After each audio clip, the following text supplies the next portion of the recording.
Dr. Chipman, distinguished participants of this year's session of the Shangri-La Dialogue. First of all, it is indeed a great honor for me to once again be invited to speak in this important assembly of distinguished leaders in the defense and security fields of not only the Indo-Pacific region, but also from all over the world. We see today in this meeting many ministers, many leaders, many defense and security officials, not only from this region, but from the Americas, from Europe, from the Middle East. This shows how important events like this Shangri-La Dialogue has become. I totally agree with some previous speakers that consider meetings like the Shangri-La Dialogue to be important platforms for the exchange of views, personal contacts, discreet conversations, private meetings, which are all important ways to diffuse tension, overcome misunderstandings, and create a confidence-building environment. We all, I think, agree that this world, that our Earth, has become a small planet. And we are, all of us, facing common global threats to our security and our livelihood. We have together just overcome. We have just managed to mitigate the near disastrous COVID-19 pandemic. Even at this time, experts in the medical fields and the field of microbiology warn us not to lessen our guard against these global biological threats.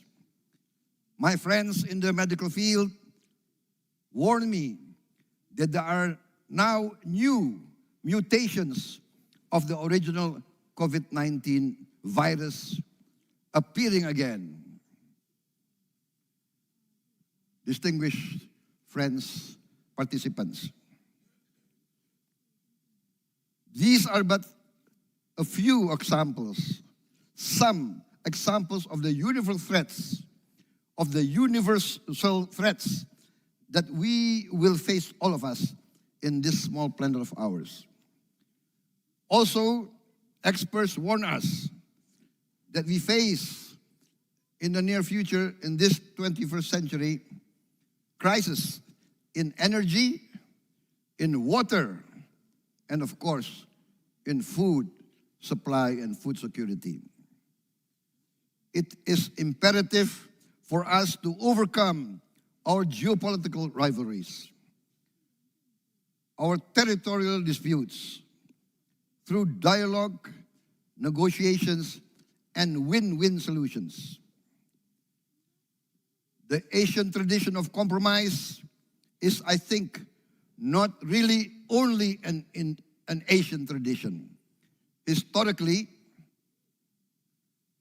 compromise is the only way that communities and societies can prosper. Distinguished friends, the adagium that might makes right actually is not an eternal adagium. When there's a mighty power, there usually will come a mightier power in the neighborhood. That is the history of mankind. The history of mankind teaches us that compromise and coexistence is the only viable route to prosperity. Therefore, in the context of tensions in our part of the world and in the Indo-Pacific region, and also in other parts of the world, I myself actually have a more optimistic outlook. Let us be very open. The security situation in the Indo-Pacific, especially in Asia, in East Asia, is one dominated primarily by the tensions rising from the rise of China to become again a great world power. And this is interfaced with the United States' role as a preeminent global power. History teaches us when a rising great power meets a preeminent global power, tensions do arise, and the historical record shows many of these conflicts result in open conflict, kinetic conflict. However, this rivalry, some have suggested, has turned into a new Cold War. It is being called the Second Cold War.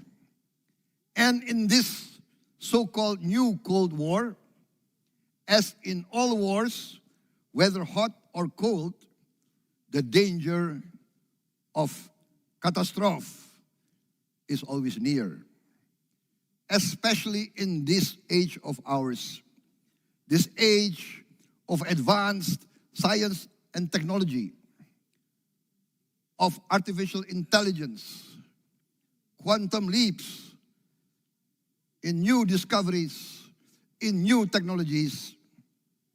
In this age, any confrontation of force can very quickly result in a dangerous descent to disaster. I've been told by experts in Indonesia, even if Indonesia is not involved in any open conflict, if there is a nuclear war, the difference between those directly involved and Indonesia is we will die a slower death, but we will suffer as well.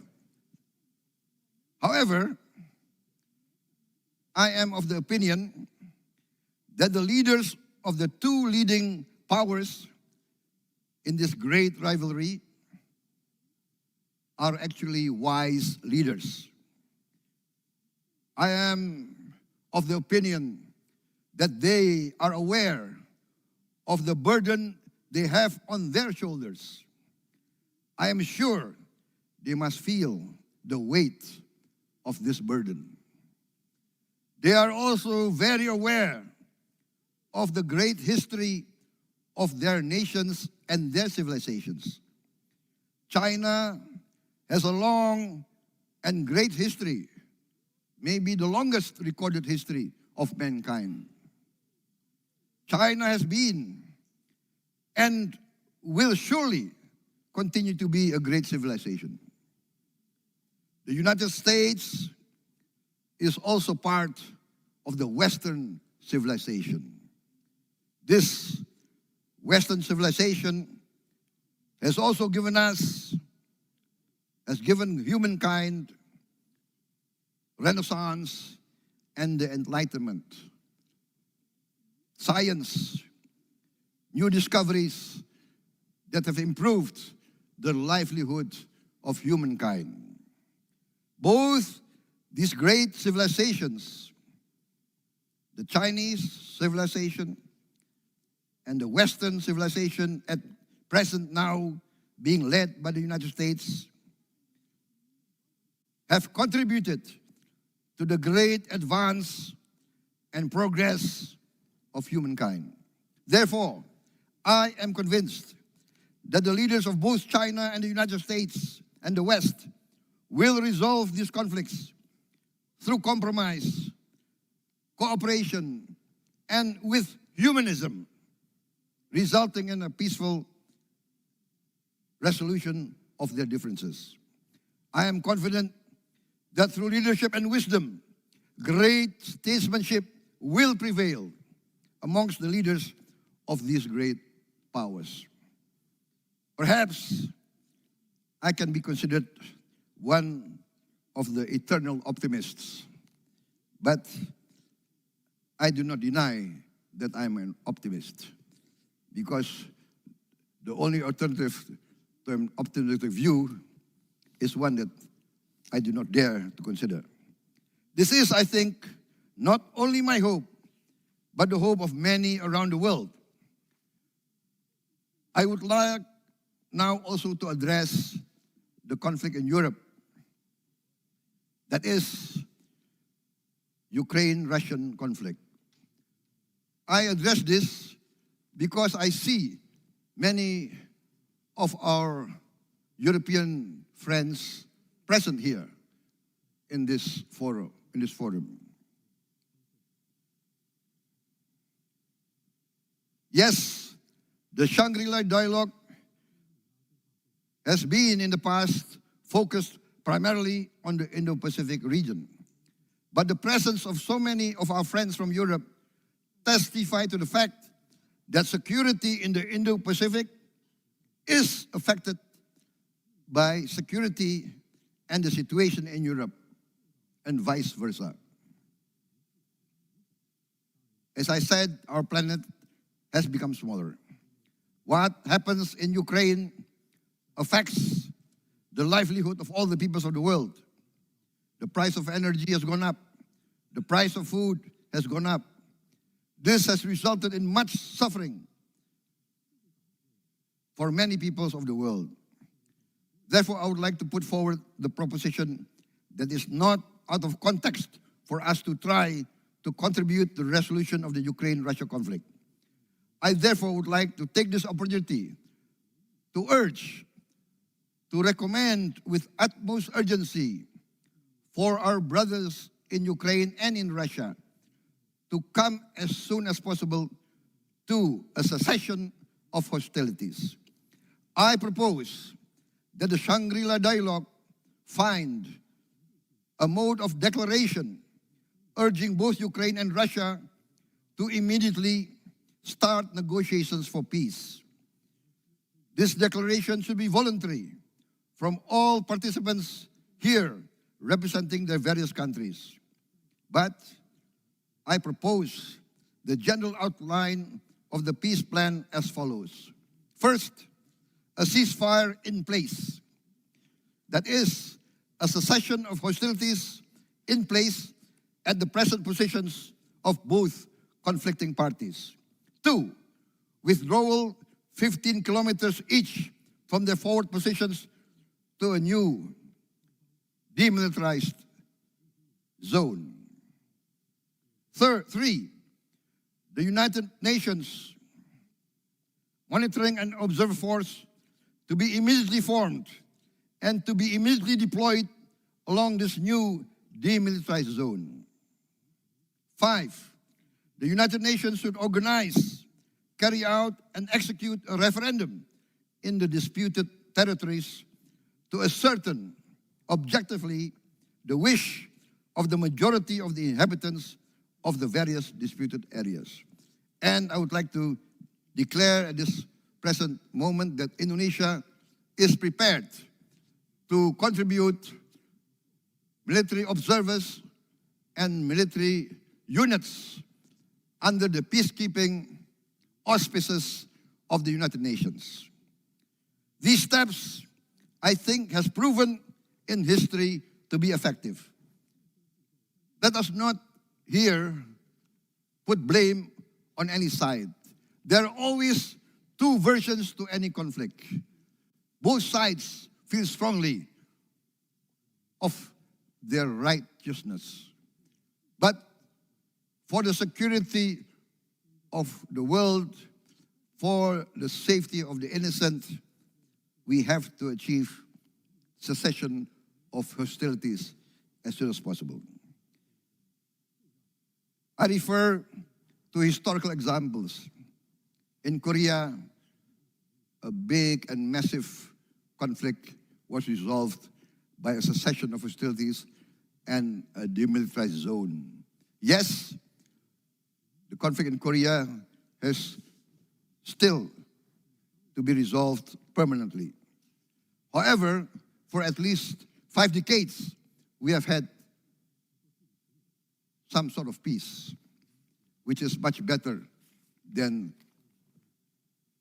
the massive destruction and the killings of many innocent people. Distinguished participants, I do not know if my proposals can be accepted, but at least let us try to put forward some concrete recommendations so that meetings like the Shangri-La Dialogue will have more substance, more meaning, and can prove to be a platform that can contribute to the diffusion and de-escalation of armed conflict. Once again, because our planet has become smaller, it is more imperative for us to achieve peace. Thank you.